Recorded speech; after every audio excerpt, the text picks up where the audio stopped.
Baik, bismillahirrahmanirrahim. Assalamualaikum warahmatullahi wabarakatuh. Alhamdulillah, puja dan syukur. Semoga senantiasa kita selalu panjatkan kepada Zat Pencipta semesta alam. Tidak henti-hentinya hamdalah, tidak henti-hentinya tasbih, tidak henti-hentinya seluruh puji-pujian, semuanya pengagungan, semua kita curah dan limpahkan kepada Allah Subhanahu wa taala. Zat pencipta semesta alam, zat pencipta manusia yang telah mempergilirkan kekuasaan kepada manusia, kepada siapapun yang dia kehendaki, yang menghidupkan, yang mematikan, yang mempergilirkan malam dan siang, dan kita berharap mudah-mudahan sebagaimana Allah memberikan kepada kita kebaikan demi kebaikan di masa yang sekarang, maka Allah juga memberikan kepada kita kebaikan-kebaikan di masa depan kelak. Teman-teman sekalian yang dirahmati Allah, selamat datang di Ngaji Jomblo ke-13. Jadi sudah 13 hari non-stop saya menemani teman-teman sekalian. Dan bahasan kita masih dalam seputar persiapan pernikahan. Nah, dan ini mungkin nggak akan pernah bisa kejadian seandainya kita nggak lockdown di rumah. Karena lockdown di rumah, lantas kemudian terpaksa untuk membuat materi, ya jadilah kemudian materi berseri 13 ini. Mudah-mudahan saya berharap ada manfaatnya buat teman-teman sekalian, dan bagian daripada saya ada ampunan daripada Allah Subhanahu wa taala. Mohon doakan selalu. Sebelumnya buat teman-teman di rumah, kalau teman-teman mau baca-baca buku, ini ada rekomendasi buku, iklan, bukan promo. Ini ada rekomendasi buku, judulnya Wanita Berkarir Surga. Nah, ini kelihatan ya, Wanita Berkarir Surga. Nah, ini adalah satu buku yang saya tulis bersama tim Hijab Alila. Intinya membahas tentang bagaimana seharusnya perempuan itu di dalam Islam, bagaimana muslimah di dalam Islam. Karena ada yang banyak yang berpikir bahwa Islam itu mengekang, Islam itu adalah agama yang bias gender, agama yang berpihak kepada laki-laki. Ada yang bilang Islam itu adalah agama yang tidak adil kepada perempuan. Ada yang bilang Islam itu tidak sesuai dengan zaman sekarang untuk perempuan. Nah, kita coba membahas bagaimana perempuan atau muslimah itu dalam fitrah Islam. Yang jelas kita meyakini bahwa ketika Allah sudah memberikan kepada kita satu aturan, maka itulah aturan yang paling baik buat kita. Dan ketika teman-teman baca ini juga bermanfaat untuk mempersiapkan pernikahan. Karena saya lihat banyak sekali pertanyaan-pertanyaan yang terkait dengan persiapan menikah. Ini sebenarnya sudah bisa selesai apabila mereka mengkaji Islam secara komprehensif. Nah, termasuk mengkaji Islam secara komprehensif adalah bagaimana Islam mendudukkan perempuan dan fitrahnya. Jadi bagaimana Islam memandang muslimah dan kemudian apa yang menjadi tugas mereka di dunia yang Allah kasih kepada mereka yang itu berbeda dengan seorang laki-laki. Jadi tidak hanya mengatakan bahwa laki-laki dan wanita itu equal. Bukan. Laki-laki dan wanita itu equal dalam satu hal.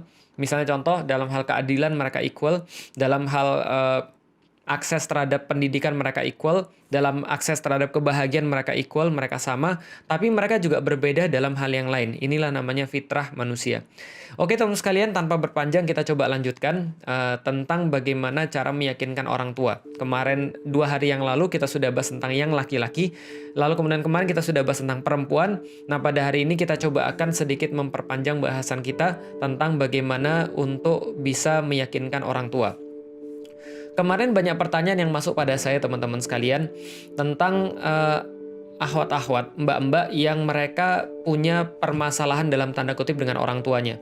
Dan saya pikir saya perlu membahas karena saya juga nggak nyangka ternyata banyak sekali mereka yang punya situasi yang tidak ideal dengan orang tuanya. Misal pertama, ada yang nanya kepada saya, Ustaz, bagaimana kalau kita sudah nggak punya orang tua? Maka apakah boleh, pertanyaan yang kemarin itu yang saya sampaikan itu untuk mengetes level kita itu sampai di mana di hadapan orang tua, apakah boleh kita tanyakan pada seorang ibu kita? Maka kita perlu ngasih tahu dulu, di dalam Islam yang memiliki anak perempuan adalah bapaknya. Maka ada satu perkataan, anak laki-laki milik ibunya sampai mati. Lalu gimana nanti istrinya? Nanti kita bahas, itu nanti pembahasan lain tentang pernikahan antara mertua dan istri. Itu adalah most frequently asked question gitu kan ya, antara mertua dan kemudian istri. Tapi itu nanti kita bahas yang lain dulu tentang persiapan menikah. Balik lagi, kalau ada yang mengatakan bahwa anak laki-laki itu adalah milik ibunya sampai mati, sedangkan anak perempuan adalah milik bapaknya sampai dinikahkan. Kenapa? Karena begitu dia dinikahkan, berpindahlah tanggung jawab seorang ayah kepada seorang suami. Bahkan tidak hanya berpindah tanggung jawab, perpindahannya juga sangat ekstrim. Karena seorang suami diberikan hak yang lebih besar daripada orang tuanya. Seorang suami diberikan hak yang lebih besar daripada bapaknya. Ini adalah yang kita tahu, inilah yang kita ketahui. Contoh misalnya, bapak itu nggak boleh ngelihat anak perempuannya telanjang, walaupun itu adalah milik dia. Anak itu milik dia, tapi dia nggak boleh melihat sampai telanjang, tapi suaminya boleh. Nah, itulah perpindahan hak yang sangat besar dari seorang ayah kepada seorang anak laki-laki yang akan menikahi anak perempuannya, plus itu ditambahkan amanahnya oleh Allah Subhanahu wa taala dengan kata-kata lahunna libasulakum. Jadi sesungguhnya mereka itu adalah pakaian kalian. Dan antum libasulahun, dan juga kalian menjadi pakaian bagi kemudian mereka. Nah, maka ini adalah sebuah bagaimana cara Islam mengatur. Kemudian ketika kita berbicara tentang perempuan, berarti kita berbicara tentang walinya, kita berbicara tentang yang punya. Nah, kalau seandainya bapaknya ini nggak ada, maka walinya itu kemudian diganti oleh siapa? Nah, ini urutannya. Kalau nggak ada bapaknya, maka Islam mengatur yang menjadi wali perempuan adalah ke atas dulu, jadi kakeknya. Jadi kakeknya, buyutnya. Wah, bapak aja sudah nggak ada, saat apalagi kakek, apalagi buyut. Ya sudah, kalau misalnya bapaknya sudah nggak ada, kakeknya masih ada, berarti kakeknya. Tapi kalau kakeknya juga nggak ada, berarti turun ke bawahnya, berarti anak laki-lakinya. Ya berarti kakak laki-lakinya perempuan atau adik laki-lakinya perempuan, maka dialah yang berfungsi sebagai wali, dialah yang diajak ngobrol. Misal kasus yang terbaru, Sifrun itu menikah karena istrinya Sifrun itu adalah anak yatim, maka yang menikahkan, yang menjadi wali adalah kakak tertuanya, kakak laki-lakinya. Ini adalah pengaturan wali di dalam Islam. Kalau nggak ada ke atasnya, bapaknya sudah nggak ada, apalagi kakeknya, apalagi buyutnya, semua nggak ada. Ternyata anak-anaknya juga nggak ada, kakak laki-lakinya nggak ada, adik laki-lakinya juga nggak ada. Maka kepada siapa? Maka baru melebar keluar. Maka baru melebar ke adik laki-laki atau kakak laki-laki atau adik laki-laki daripada ayah, paman. Nah, berarti baru melebar ke arah paman. Kalau pamannya juga sudah nggak ada, somehow kemudian pamannya kena kutukan Thanos gitu kan, hilang semua misalnya keluarganya, pamannya nggak ada, lalu kemudian adiknya nggak ada, kakaknya nggak ada, bapaknya nggak ada, buyutnya nggak ada, kakeknya nggak ada, maka baru berpindah kepada wali hakim, yaitu adalah penguasa yang kemudian menikahkan perempuan tadi. Lah berarti kalau selama ini bapaknya nggak ada, berarti curhatnya harus sama kakak laki-lakinya. Atau harus sama kakeknya kalau kakeknya masih ada. Tapi ya paling enak ya sama kakak laki-lakinya. Karena kakak laki-laki itu juga melindungi. Saya nggak punya adik perempuan. Tapi kalau saya bayangin saya punya adik perempuan, mungkin saya jadi kakak yang paling rese. Mungkin saya jadi kakak yang paling cerewet. Lah kenapa? Karena saya akan melindungi adik perempuan saya. Karena adik perempuan itu adalah seseorang yang memang ya tetap akan disayangi, namanya juga laki-laki, akan punya perlindungan khusus terhadap perempuan.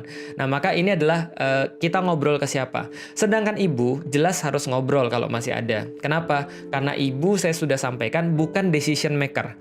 Karena decision maker itu adalah wali yang punya keputusan. Kalau wali sudah memutuskan, nikahnya sah. Tapi kalau ada ibu, nggak ada wali, nggak ada bapaknya, nggak ada kakeknya, atau yang lain sudah saya sebutkan secara urutan tadi, wali tadi, intinya kalau nggak ada wali, ibunya tetap memutuskan mau, pernikahan nggak terjadi. Jadi ibu itu bukan decision maker, tapi ibu itu ada influencer. Tapi influencer bisa jadi lebih kuat daripada decision maker. Nah, makanya ya curhat sama ibu juga benar, bagus. Makanya sering-sering ketika beliau lagi ada di dapur ya kita temenin. Kalau ibunya ibunya bekerja misalnya, ya berarti ya temeninlah ketika ibunya lagi luang, atau ambil waktu dengan ibunya, diajak ngobrol supaya obrolannya itu dari hati ke hati. Itu yang juga menandakan kecerdasan emosional. Ada lagi yang lain lagi yang mengatakan bahwa kehidupan saya tidak ideal, Ustadz. Bapak saya itu tidak punya sifat seperti seorang muslim yang seperti Ustadz gambarkan. Dia nggak penyayang kepada anak-anaknya. Dia kasar pada anak-anaknya. Bahkan ada yang mukul dan segala macam. Teman-teman sekalian, mohon maaf, saya bukannya membuka aib. Saya juga bukan seorang anak yang dibesarkan oleh bapak yang ideal. Walaupun sekarang saya sangat menyayangi bapak saya, tapi bapak saya juga nggak ideal. Sebagaimana saya juga nggak ideal pada anak-anak saya. Saya sering bentak, saya sering marah, walaupun saya tahu saya nggak boleh. Walaupun saya tahu seorang muslim mungkin tidak waktunya untuk setiap kali bentak, tiap kali untuk marah, untuk segala macamnya. Tapi saya juga sama, dan saya paham dengan apa yang teman-teman sampaikan tentang bahwa kalau kita nggak punya orang tua yang ideal, maka seperti apa? Bapak saya nggak bisa diajak ngobrol, Ustaz. Bapak saya nggak seperti yang Ustadz maksud. Bapak saya nggak ngerti tentang Islam. Bagaimana dia bisa ngandani saya, bisa nasihati saya tentang seperti apa seharusnya laki-laki itu. Teman-teman sekalian, guru itu ada banyak. Kadang-kadang guru itu dari orang yang baik, tapi kadang-kadang guru itu juga dari orang yang tidak baik. Makanya dalam satu keluarga, gitu ya, dalam satu keluarga ada orang tua yang kemudian bisa jadi berlaku tidak ideal, tapi punya anak yang sangat ideal. Seperti apa misalnya dalam sejarah Al-Quran, misalnya Musa. Dia tinggal di tempatnya Firaun, sangat tidak ideal, tapi dia punya akhlak luar biasa ideal. Nabi Yusuf misalnya, sepanjang waktunya hampir dia tidak dibesarkan oleh orang tuanya. Orang tuanya cuma memberikan dia nasihat pamungkas ketika dia masih kecil. Lalu kemudian dia hidup dengan nasihat itu sampai kemudian dia jadi bendaharawan Mesir, dan dia punya akhlak yang sangat luar biasa. Kenapa? Karena tadi bisa jadi pelajaran itu dari orang yang baik juga dari orang yang buruk. Kata orang, guru itu tidak hanya dari orang-orang yang baik, tapi juga dari yang tidak baik. Supaya kenapa? Supaya kita kemudian bisa mikir, kita nggak akan mau jadi seperti itu. Kalau aku punya anak, aku nggak akan mau kemudian seperti itu. Kalau aku punya istri, aku nggak akan memperlakukan istriku seperti itu. Kalau aku punya suami, aku nggak akan memperlakukan seperti dia memperlakukan suaminya, dan seterusnya. Saya nggak pernah menuduh dengan keluarga kita semuanya. Kita semua itu diberikan oleh Allah sebuah situasi yang sangat ideal. Allah sampaikan di dalam Al-Quran, Allah tidak mungkin memberikan beban kepada kita kecuali kita mampu untuk menanggungnya. Maka ketika Allah memberikan kita situasi seperti itu, pada waktu yang seperti itu, pada keluarga yang seperti itu, ya berarti inilah yang terbaik bagi kita, dan Allah yakin kita pasti bisa menanggungnya. Nah, maka termasuk kecerdasan emosional adalah Anda bisa untuk menyelesaikan problematika Anda yang sangat spesifik itu. Contoh misalnya, ada yang bilang pada saya, "Ustaz, ini ibu saya dan bapak saya sudah pisah. Dan ketika ibu bapak saya pisah, ibu saya benci banget sama bapak saya. Apakah saya boleh memilih wali yang lain?" Tidak, selama bapak Anda masih hidup. Kalau bapak Anda masih hidup dan dia memang benar-benar bapak Anda, ya berarti dia yang menjadi wali nanti ketika menikahkan. Lah tapi ibu saya nggak ridho. Lah itu yang menjadi tugas kita untuk menyelesaikan. Karena yang namanya pernikahan tuh nggak ada yang ideal, teman-teman sekalian. Kalau semuanya ada yang ideal, ya nggak ada pembahasan kayak begini. Hidup manusia itu senantiasa, kata Al-Quran, fi kabad, di dalam kesulitan, di dalam struggle. Berarti ya termasuk bagian daripada kenikmatan hidup adalah menyelesaikan struggle. Seperti katanya Imam Syafi'i, fa innal ladzizal aish fin nasab. Sesungguhnya kenikmatan itu ada pada ujung daripada jerih payah.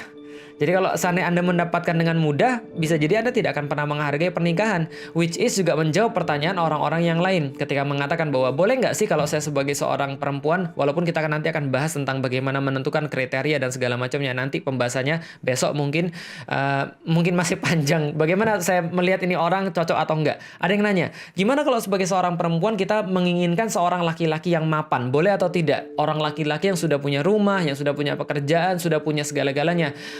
Mbak, mohon maaf banget Mbak, kalau seorang laki-laki itu mapan, berarti dia bisa jadi sudah nikah. Karena saya sudah bahas mapan itu, sakinah itu adalah hasil daripada pernikahan. Tapi taruhlah yang Anda maksud adalah harta, yang Anda maksud adalah kecukupan harta, kecukupan finansial misalnya.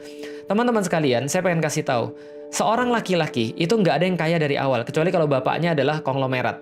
Dan itu pun belum tentu mau sama Anda. Kenapa? Karena kalau dia sudah kaya, dia akan punya lebih banyak pilihan. Dan ketika dia sudah punya lebih banyak pilihan, biasanya cowok-cowok kayak gini, bukan cowok-cowok yang punya cowok yang punya kelebihan dalam menentukan pilihan yang baik. Dan bisa jadi dia bukan milih Anda kalau dia sudah seperti itu. Jadi bisa difahami ya. Jadi ya ada sih orang-orang yang baik dan kaya, tapi nggak banyak. Maka teman-teman sekalian sudah saya sampaikan dalam bab yang mencari kayu, yang kita perlukan itulah yang kita cari, yang kita terima, bukan yang ideal. Kalau dapat yang ideal dan harus seperti itu, ya kita nggak bakal bisa nikah. Dan kita akan selalu tetap dalam penyesalan setiap waktunya. Nah, ini adalah beberapa pertanyaan yang muncul ketika kita harus menyelesaikan problematika yang spesifik. Setiap orang nggak ada yang sama. Ada orang yang nggak biasa ngomong sama orang tuanya. Ada orang tuanya kasar. Ada yang orang tuanya sudah tidak ada. Saya orang tuanya bukan muslim, tapi saya bisa menyelesaikan semua permasalahan itu. Ada yang orang tuanya kemudian begini. Ada orang tuanya begitu. Inilah yang saya maksud dengan kecerdasan emosional. Kecerdasan emosional adalah Anda sebagai seorang yang dewasa mengetahui ini adalah suatu permasalahan dan Anda kemudian bisa berpikir lalu bisa mengambil peran, bisa bertanggung jawab untuk menyelesaikan permasalahan itu. Baik dia adalah laki-laki, baik dia adalah perempuan. Terkhusus bahwa kalau dia adalah perempuan. Ya kalau dia misalnya seorang perempuan dan punya permasalahan, ini salah satu contoh. Dan saya berharap ketika sudah selesai saya menjawab ini, teman-teman bisa mengusahakan untuk menjawab pertanyaan sendiri. Yang jelas ini bukan sesuatu yang harus diselesaikan oleh orang lain selain Anda. Ini adalah tes buat Anda. Apakah Anda bisa menyelesaikan permasalahan ini? Kalau Anda tidak bisa menyelesaikan permasalahan ini, maka besok ketika Anda nikah ada problematika banyak sekali yang sama yang nanti Anda terus akan tergantung pada orang lain. Kalau saya orang tuanya, saya nggak akan bantuin. Kenapa? Karena ini Anda harus menyelesaikan sendiri. Karena ini termasuk bagian daripada skill untuk pernikahan. Untuk menyelesaikan satu permasalahan, untuk face the problem, gitu kan ya. Nggak lari daripada masalah. Karena yang paling buruk adalah ada orang menghadapi masalah. Ketika masalah itu ada, kalau dia hadapi kemungkinannya dua. Dia lulus dan dia nggak lulus. Dia menjawab dengan pertanyaan yang benar dan dia menjawab dengan pertanyaan yang salah. Kalau ada soal, kalau kita jawab bisa jadi benar, bisa jadi salah. Teman-teman sekalian, salah dalam kehidupan tuh nggak apa-apa. Yang nggak boleh tuh bodoh. Maksudnya itu gimana? Jadi nih, salah dalam kehidupan tuh nggak apa-apa. Yang penting jangan bodoh, karena bodoh tuh menyesatkan. Jadi kalau saya teman-teman menjawab satu pertanyaan, 3 tambah 3, berapa? 7. Itu nggak dosa. Tapi nggak mau ngerjain soal, itu dosa. Paham ya terus kalian ya? Jadi kalau teman-teman mau menghadapi ujian, teman-teman bisa benar, teman-teman bisa salah. Tapi kalau teman-teman lari daripada ujian, itu sudah kesalahan hakiki itu. Nah, maka teman sekalian, face the problem. Hadapi masalahnya, karena nanti akan ada masalah-masalah ketika kita sudah nikah. Contoh, ini saya contohin aja. Taruhlah saya punya seorang ayah, yang ayah saya sudah bercerai dengan ibu saya. Dan ibu saya nggak pernah mau ketemu dengan ayah saya. Saya akan ketemu dengan ibu saya. Lalu saya bilang, Umi, saya boleh minta waktu untuk ngobrol. Seperti yang saya sudah ajarin ya, cari waktu yang tepat, cari waktu yang tepat, tempat yang tepat, kondisi yang tepat. Kalau perlu prekondisi dulu. Yang Mbok ya bawain dulu orang tuanya roti, atau bawain dulu orang tuanya nasi goreng. Atau kalau orang tuanya suka ayam goreng ya bawain ayam goreng. Ustadz lagi puasa, Ustadz, ya bawain lah S9 atau S10 atau S11 gitu kan ya. Enggak deh, S20 gitu. Atau iPhone gitu. Misalnya contoh itu prekondisi ya. Tapi kita nggak ada duit, ya carilah gitu kan ya. Masa apapun antum harus tanya gitu kan ya. Kan termasuk kecukupan ketika nikah adalah kecukupan finansial. Oke, saya nggak bahas lagi. Anda prekondisi, lalu Anda cari satu kondisi yang tepat untuk ngobrol sama ibu Anda. Ketika dia benar-benar bisa diajak ngobrol, lalu mulailah percakapan itu. Umi, boleh nggak saya ngobrol sebentar? Ngobrol lah. Umi, saya kan umurnya sudah 20 tahun taruhlah. Dan Umi tahu bahwa saya adalah anak yang berusaha untuk bisa memenuhi segala macam yang Umi minta, walaupun mungkin nggak sempurna. Tapi saya bersyukur banget sampai titik ini, saya sudah menjadi anak Umi, sudah diajari dengan baik, mendapatkan pendidikan yang terbaik. Umi juga memberitahu saya banyak hal. Saya bersyukur bahwa Umi juga memberitahu saya banyak hal tentang agama, memandu saya tentang Islam dan segala macamnya. Nah, Umi, karena Umi sudah melakukan semua itu, sebagai bentuk rasa terima kasih saya kepada Umi, saya tuh pengen untuk memulai hidup yang baru dengan ilmu yang Umi kasih selama ini. Nah, hanya saja baru masuk dalam proses permasalahan. Hanya saja, gimana ya? Kan namanya dalam Islam kan Umi juga sudah tahu bahwa di dalam Islam itu kan ada wali. Dan bagaimanapun juga mungkin Umi nggak nyaman, bisa jadi Umi nggak mau, bisa jadi Umi juga masih menyimpan rasa nggak enak. Tapi saya tetap perlu wali Umi. Gimana ya menurut Umi? Serahkan pada Uminya. Gimana ya menurut Umi? Kalau seandainya saya mau nikah, Umi ada solusi nggak buat saya? Nah, gitu. Itu salah satu cara ngomongnya. Nah, berarti artinya ya bisa jadi ibunya bilang, jangan ngomong-ngomong tentang bapakmu. Misalnya taruh lagi tuh kan. Jangan ungkit-ungkit dia lagi. Ya udah nggak apa-apa. Diam dulu, jangan dipaksa. ya udah makasih Umi, nanti besok-besok kalau mau ngomong kayak begini, ini ya nanti boleh ya. Ya udah nggak apa-apa. Ya udah mundur dulu. Nanti besok datang lagi, ngobrol lagi besok-besok kalau situ sudah pas. Kenapa? Setiap yang kita omongin itu akan berbekas pada seorang manusia. Kita cuma nggak tahu kapan jadinya. Makanya saya sampaikan, jangan mulai untuk hal kayak gini pas sudah dihitbah. Nanti Anda jadinya kesusu. Jadi Anda tidak objektif. Jadinya Anda tidak serius dalam meminta izin kayak begini. Mintalah izin sebelum Anda dikhitbah. Jauh sebelumnya sudah saya katakan, saya perlu 4 tahun untuk mempersiapkan pernikahan saya, untuk ngobrol dengan bapak saya, untuk ngobrol dengan ibu saya, supaya mereka melihat saya tuh siap untuk menikah. Oh, Felix tuh sudah dewasa. Makanya saya dinikahkan lebih daripada kakak saya, lebih duluan. Kenapa? Karena saya dinilai lebih siap daripada kakak saya. Sederhana. Kenapa? Karena kita sudah ngajak ngobrol mereka sebelumnya. Jangan pas sudah dilamar orang baru ngajak ngobrol. Nanti mereka bilang, kamu ada maunya aja ngomong dengan saya. Kalau kamu nggak ada maunya, kamu nggak akan ngobrol dengan saya. Ini permasalahan baru. Gitu kan ya. Nah, balik lagi teman sekalian. Berarti ini menyelesaikan dengan orang tua. Ini adalah penting sekali, ajak ngobrol dengan mereka. Kalau mereka nggak bisa nerima hari ini, nggak apa-apa, mundur dulu. Saya banyak sekali bertemu dengan orang tua yang agak sedikit ekstrim. Bahkan ada orang tua yang benar-benar nggak setuju dengan anaknya, yang nanti kita akan bahas nanti. Ada orang tua nggak setuju dengan anaknya ketika anaknya itu kemudian pakai kerudung untuk nikah. Ada yang kayak gitu. Ada yang dia nggak setuju karena calonnya kelihatan sangat soleh misalnya, atau dalam beberapa pertanyaan, Ustadz, ibu saya nggak setuju. Kenapa? Karena tidak seperti yang dibayangkan oleh ibu saya, bahwa dia tidak kaya misalnya. Kita sudah tahu ibu kita salah. Memilih orang berdasarkan harta itu salah. Walaupun saya mengatakan dari awal bahwa harta itu perlu, finansial itu perlu, tapi bukan kaya dan tidak kaya. Itu beda urusan. Bukan bangsawan dan tidak bangsawan. Bukan etnis. Akhlak tuh penting, tapi itu nggak ada kaitan dengan etnis. Tapi taruhlah kalau seandainya bapak ibu kita melihat baru kemudian dengan secara duniawi, dan kita mau untuk menasihati, teman-teman ada caranya. Ajak ngobrol. Umi, ini ada video bagus dari Ustadz Somad, ini kayaknya Umi perlu lihat deh. Gitu kan ya. Jadi nggak usah teman-teman yang langsung debat, ajak ngobrol. Kalau mentok, mundur. Dan sampai lagi nanti, karena kata-kata kita akan membekas, dan doa kepada Allah, minta pada Allah agar membukakan hati ibu kita. Ada orang tua yang lain yang kalau nggak segini puluh juta dia nggak mau melepas anaknya. Ada anak yang lain, pokoknya saya nggak suka sama dia. Kenapa? Karena dia adalah karena dia kelihatannya radikal misalnya gitu kan ya. Ya ada juga. Tapi ya itulah namanya diajak ngobrol. Itulah namanya kecerdasan emosional. Walaupun berbeda pendapat, seorang ibu dan seorang bapak, catat baik-baik, nggak ada yang mau keburukan pada anaknya. Maka tinggal bagaimana cara kita menyampaikannya. Ada dalam satu kasus di mana ketika anak perempuan itu mau menikah dengan seorang anak laki-laki, ini bapaknya berpikir dengan cara yang buruk. Bapaknya berpikir dengan cara yang tidak benar. Maka bapaknya tuh nggak ngerti konsep seperti apa yang seharusnya ada di dalam Islam. Yang dia pengen adalah anaknya seperti mainstream. Kamu tuh ya lulus dulu, kerja dulu, nanti sudah punya uang banyak, setelah punya uang banyak, lalu kemudian kamu baru nikah setelah umur 30 tahunan lah. Dan itu bahaya banget pemikiran kayak tadi. Lah kenapa? Bisa jadi justru anaknya nanti terjebak dalam kemaksiatan-kemaksiatan sebelum dia menikah, sebelum dia mapan. Dan bapaknya nggak suka dengan orang-orang yang dalam tanda kutip soleh. Kenapa? Karena dianggap radikal. Zaman sekarang kadrun. Zaman sekarang apa? Intoleran. Zaman sekarang apa? Ya segala macam lah.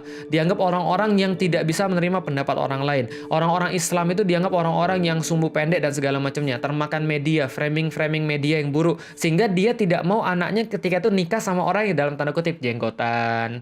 Lalu kemudian pakai peci, kemana-mana ngomongnya Islami. Lalu kemudian mendukung acara-acara yang Islami. Tidak suka dengan keburukan-keburukan dan seterusnya. Ada yang kayak begitu. Akhirnya kita cuma bisa bilang sama anaknya, yang kita tahu adalah kalau kamu mengikuti bapakmu, berarti kamu tidak akan pernah mendapatkan gambaran pernikahan sebagaimana yang sudah kita bahas kemarin. Kenapa? Karena kebetulan waktu itu adalah ya bapaknya juga mungkin tidak bisa mencontohkan bagaimana cara pernikahan yang baik. Maka kita katakan, kita tahu bahwa dalam hal ini bapak kita tidak ideal pemahamannya, tidak benar pemahamannya, tapi jangan langsung dilawan.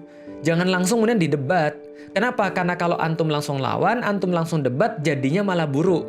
Makanya dalam beberapa hal tertentu, diam itu lebih baik daripada ngomong. Kadang-kadang kita harus berusaha untuk diam, untuk meyakinkan orang tua kita, bukan berusaha untuk menunjukkan siapa benar dan siapa yang salah.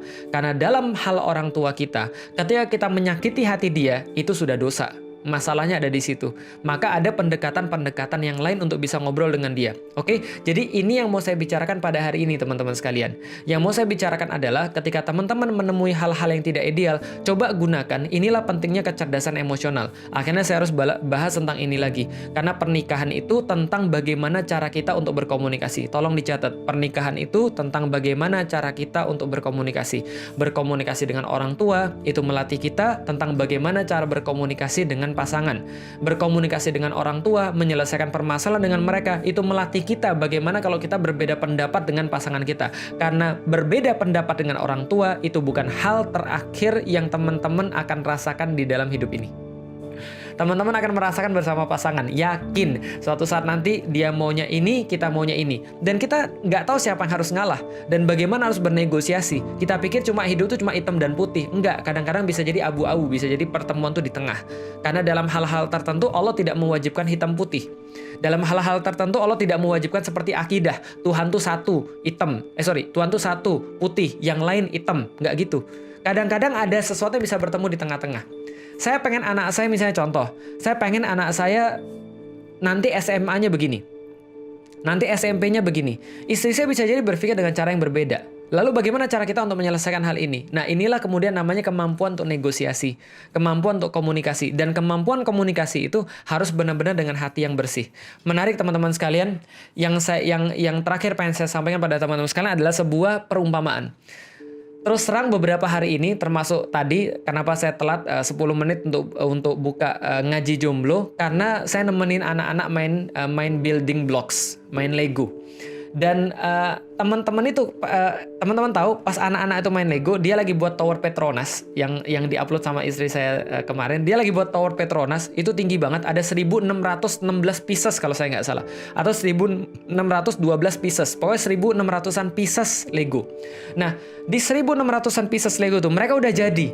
Mereka kemudian pagi-pagi, karena setelah selesai tadarus, setelah selesai segala macam, setelah boleh untuk istirahat, saya istirahat sama istri. Lalu kemudian mereka bangunin saya, Abi bangun Abi bangun, ini sudah jadi Legonya. Saya lihat, wah keren banget. Tapi saya lihat, wah ini kayaknya ada yang nggak bener nih. Kenapa? Pertama, pieces-piecesnya masih banyak yang sisa. Yang kedua, ringkih banget kemudian bangunannya. Dan saya tahu ini mesti ada yang salah. Walaupun kita sudah kasih tahu, ya udah kita percaya, tapi ini pasti ada yang salah. Saya bilang, "Oh Ji, ini kenapa kayak gini Ji? Oh memang gitu Bi, memang gitu. Loh kok ini ada yang bolong? Oh memang gitu Bi, memang gitu." Saya udah tahu ada yang salah. Lalu saya bilang, "Oh Ji, ini kayaknya ada yang salah." "Enggak Bi, enggak ada yang salah." Apa yang saya lakukan? Saya toyor dikit itu kemudian buildingnya saya toyor, hancur berantakan. Ketika hancur berantakan, mereka bilang, Abi sih ngancurin segala macam, Abi tanggung jawab ini. Saya bilang, ini cepat atau lambat pasti akan hancur. Kenapa? Karena ini salah dari awal. Lalu saya bilang, di mana salahnya? Salahnya di titik ini, saya tunjukin gambarnya, ini di titik ini salah, piecesnya ada 2 yang hilang. 2 yang nggak dipasang. Bayangin, 2 pieces nggak dipasang menghancurkan 1600. Bisa difahami teman sekalian? Dan itu adanya di awal, 2 pieces. Dan nggak ada cara kecuali harus bongkar ulang semuanya dari atas, pasang 2 pieces, lalu kemudian restart again. Artinya teman sekalian, gara-gara 2 pieces 1598 batal. Ya, artinya inilah fungsinya persiapan. Jangan pernah merasa cukup untuk persiapan. Saya kasih tahu, sampai nanti teman-teman menikah pun, pandangan teman-teman, perasaan teman-teman yang benar adalah, kayak saya dulu, kita nggak akan pernah merasa siap. Tapi kenapa kita menikah? Karena ini harus untuk terjadi. Orang sholat itu, orang mati itu nggak akan pernah siap, tapi pasti akan datang. Orang sholat subuh, dia mau siap, dia mau nggak siap, dia tetap harus sholat. Orang kalau sudah waktunya zuhur, mau dia siap, mau dia nggak siap, maka dia tetap harus siap. Tapi Ustadz bilang kemarin, nikah itu bukan karena cepet-cepetan, tapi karena persiapan. Itulah maksud saya. Makanya yang persiapan saja tidak akan pernah merasa siap, apalagi yang nggak persiapan. Maka persiapan itu, perencanaan itu sangat penting sekali. Gimana cara perencanaan? Apa yang menjadi kesalahan anak-anak saya ketika dia bangun building blocks tadi? Mereka baca buku petunjuknya, tapi buku petunjuknya ketika mereka merasa sudah ngerti, mereka skip. Mereka skip pas bagian 2 pieces itu. Coba bayangin, 2 pieces mereka skip dan mereka nggak lihat karena mereka sudah pede. Itulah pentingnya buku petunjuk. Itulah pentingnya saya dalam hal ini ketika sama anak-anak saya adalah orang yang sudah lebih dulu tahu, sudah pernah nyusun building blocks banyak, sudah pernah main Lego banyak, maka saya ngasih tahu dia kadang-kadang di sini nih yang menjadi masalah. Kadang-kadang ini nih yang bisa kita lihat dia ini nih cara kita mendiagnosis permasalahan dalam building yang kita bangun.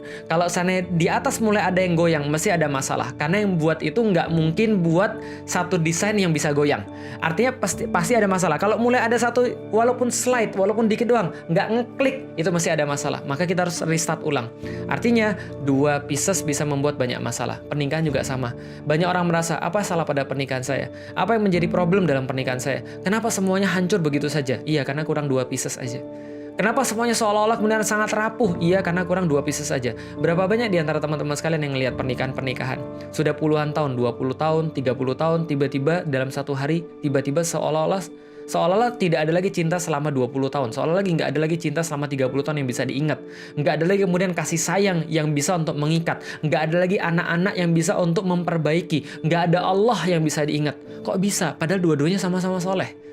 Insya Allah nanti besok akan kita bahas bagaimana cara cari seseorang yang benar-benar pas buat kita, sehingga kita benar-benar ketika sudah ngomong dengan orang tua kita dan orang tua kita sudah mengatakan pada perempuan, saya ikut kamu saja dan kamu sudah mendapatkan kepercayaan dari bapak, nduk, silahkan kamu memilih, nanti bapak yang fit and proper test.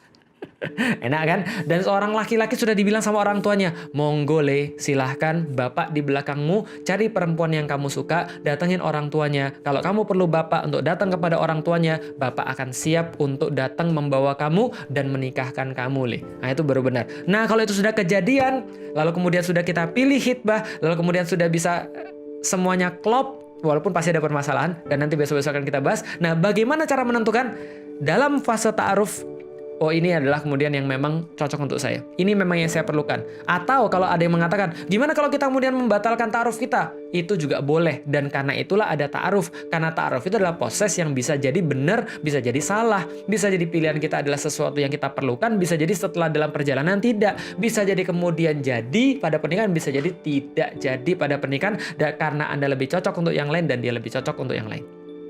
Gitu ya teman-teman sekalian. Makasih, itu aja yang pengen kita sampaikan. Kalau ada yang salah, saya mohon maaf. Ada yang baik hanya berasal daripada Allah Subhanahu wa Ta'ala. Dan karena itulah kita bersyukur pada Allah atas kebenaran yang kita dengar dan yang kita pahami. Teman-teman sekalian, insya Allah sore ini jangan lupa, bagi teman-teman sekalian yang mau untuk ikut Asatidz BBN 7 orang setiap hari Rabu selama bulan Ramadan, insya Allah akan bareng-bareng ngabuburit dengan teman-teman sekalian. Ngabuburit online bareng 7 asatidz sekaligus. Ada saya, ada Ustadz Hanan Attaqi, ada Ustadz Abdul Somad, ada Ustadz Umar Mita insya Allah, ada Ustadz Salim Afillah, ada Habib Muhammad bin Anis, dan ada Ustadz Luqmanul Hakim Pontianak. Insya Allah teman-teman sekalian buka di link bio saya di Instagram saya atau link di bionya @bbn.indonesia. Teman-teman daftar di sana, ada registrasinya untuk bangun masjid peradaban. Jadi niatkan untuk infak bangun masjid peradaban, maka bonusnya ngabuburit bareng 7 asatidz. Insya Allah di situ nanti kita akan dengerin tilawah Ustadz Hanan yang nyes sampai ke ulu hati. Insya Allah kita juga akan mendengarkan tausiah daripada Ustadz Somad yang sangat berbobot, yang sangat berisi. Mudah-mudahan Ustadz Umar Pita bisa membersamai kita dengan untayan-untayan hikmah yang sangat mengena. Lalu kemudian Habib Muhammad bin Anis untuk menyampaikan wasiat-wasiat daripada kakek beliau Shallallahu Alaihi Wasallam. Lalu kemudian dan ada juga Ustadz Salim Afillah yang nanti akan menghibur kita dengan sirah dan juga kata-kata yang berlapis-lapis. Lalu kemudian Ustadz Luqmanul Hakim juga akan menghibur kita dengan aktivitasnya yang buat kita malu dengan pasukan amal solehnya, dan saya membersamai mereka menggelar tikar untuk teman-teman sekalian, bareng-bareng kita ngabuburit dengan para asatidz. Nanti insya Allah jam 4 sampai jam 5 sore. Registrasi dulu di link bio saya di Instagram. Makasih teman-teman sekalian, semoga bermanfaat. Assalamualaikum warahmatullahi wabarakatuh.